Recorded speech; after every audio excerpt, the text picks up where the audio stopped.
Starting things off with the first news of the week, the Kolhapuri sandals controversy.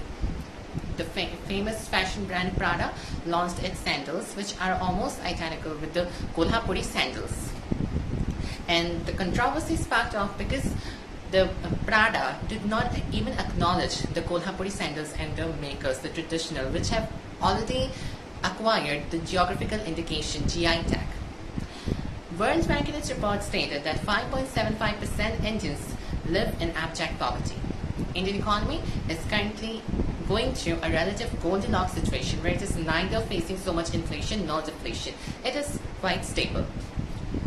The recent income tax bill states that tax authorities be allowed access to an individual's virtual and digital space. As financial activities are increasing day by day, enforcement must also go digital. This has yet got many criticism. People are skeptic that it will infringe the right to privacy of an individual. Maharashtra government scraps free language policy. Political rivals Raj and Uddhav Thackeray join hands against BJP. Rath Yatra stampede caused huge number of injuries and deaths to people. Police lathi charge in Bhog Nadi, Jharkhand on Hool Divas has yet sparked another controversy. People alleged that the police had dismantled their stage which they had formed for the celebration of Hool Divas, and the police in their defense said that they used lathi charge to prevent the people from to stop the protest. Hool Divas marks the historic Santhal rebellion of 1855 to 56. States must announce cooperative policy by 31 January next year, says Amit Shah, Home Minister of India.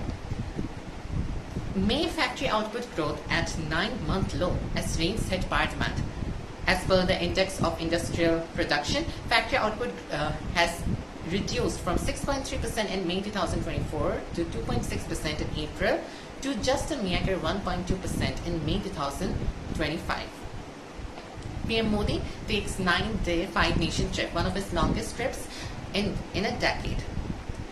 First, he would visit Ghana, then Trinidad and Tobago, then Argentina, then Brazil, and finally his trip ends in Namibia.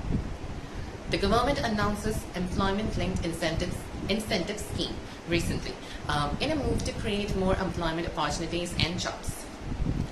Incentives would be given for first-time employees and also for employers to create jobs. External Affairs Minister Dr. S.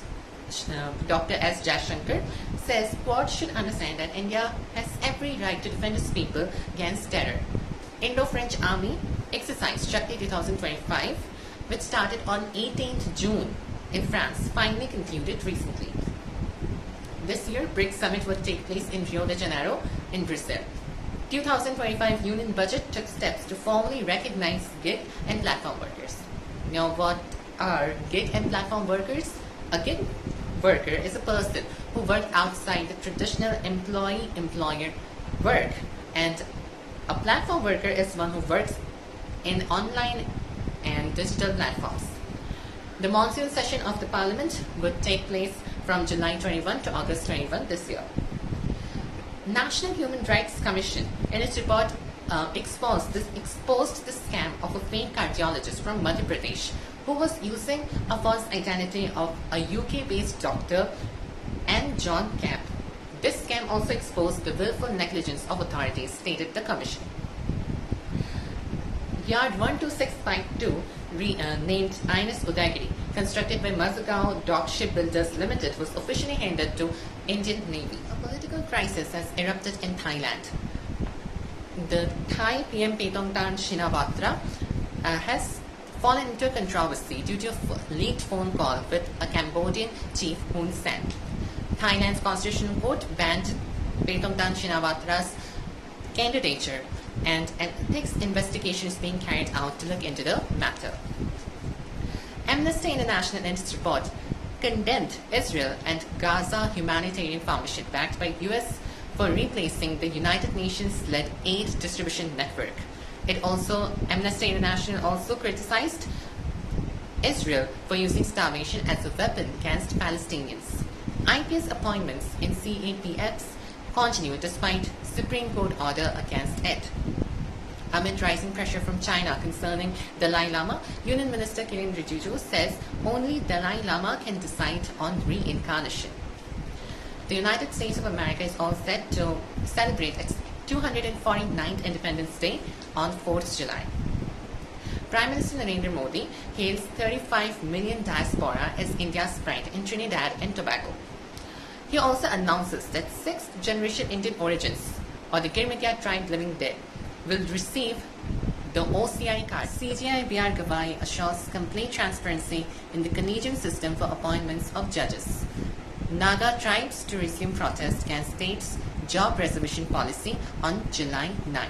Initially, the tribes agreed to stop their protest on June 3, but as the officials and the CM did not listen to their demands and they kept delaying it, so the tribes are all set to resume the protest from July 9. Russia becomes the first nation to recognize the Taliban regime. Finance Minister Nirmala Sitharaman says the new development bank NDB has to chart a forward-looking strategy for the next decade of growth.